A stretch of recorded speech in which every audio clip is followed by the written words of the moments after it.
was a Rosie the Riveter. It takes two people to rivet.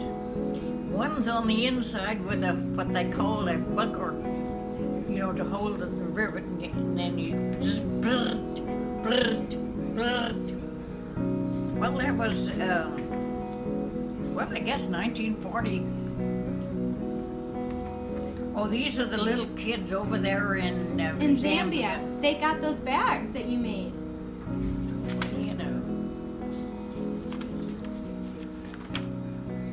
I always did a bunch of them at one time. I'd cut, and then I'd sew, and then I'd cut some more and sew.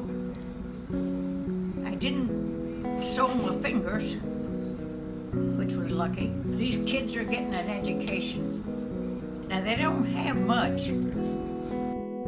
It's just practically nothing. And these poor little kids, they don't have any knives and forks, and they don't have anything like that. And they don't have much to eat, but the ones that are going to school get fed, I think, a noon meal. That's just about all. Poor little kids. And just think, those are the next generation that's going to be running this world. If you don't educate them, it's going to be bad. There must be some of them in Zambia that don't go to the schools, and the ones that learn can teach the ones that don't go to school. You got to reach out and touch.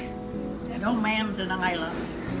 Well, when you get to be 103, you've had some experience and training.